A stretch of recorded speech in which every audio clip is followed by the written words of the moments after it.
માતાજી મિત્રો, તો આજ પાછા આપણે આપણી વાડીએ આંટો મારવા આવ્યા હતા, પણ આપણે ભીંડો વાવ્યો છે ને, તો ભીંડામાં એક રોગ આવી ગયો છે. તમે દેખાડું તમને. જો કોઈ ખેડૂત મિત્રો વાવતા હોય ભીંડો, તો આ શેના કારણે આવું થાય છે એ જણાવજો. બરાબર, હાલો તમને દેખાડું તો આવું કેમ શું થયું છે તકલીફ. આ જોઈજો તમે. આ જો ભીંડામાં અમુક છોડવા આવી રીતે બરી જાય છે. હવે આ જો તમે આ કરમાઈ ગયો આખો છોડવો જોયું.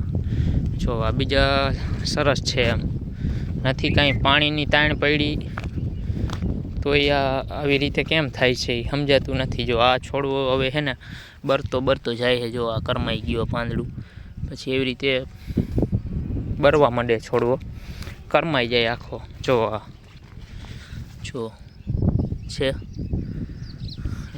આ રહ્યો. જો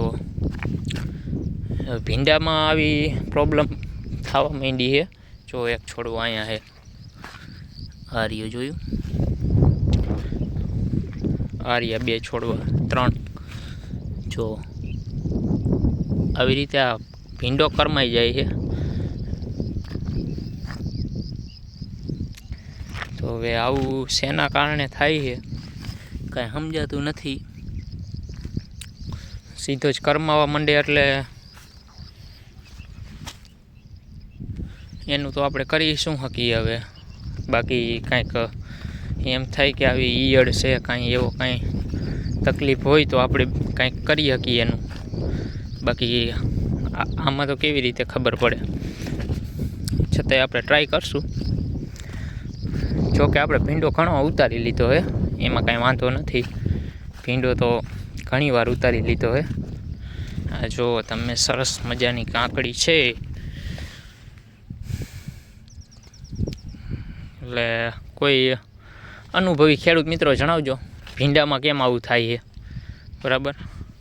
બાકી આપણા નવા વિડીયો આવતા રહેશે ખેતીવાડીના. એટલે આપણી ચેનલને ફોલો કરી, ચેનલને સબસ્ક્રાઈબ કરી દેજો. અને ફેસબુકમાં જોતા હોય તો આપણા આઈડીને ફોલો કરી લેજો. લાઈક શેર સબસ્ક્રાઈબ કરજો, કોમેન્ટ કરજો. અને હાલો તો મળીએ નવા વ્લોગમાં.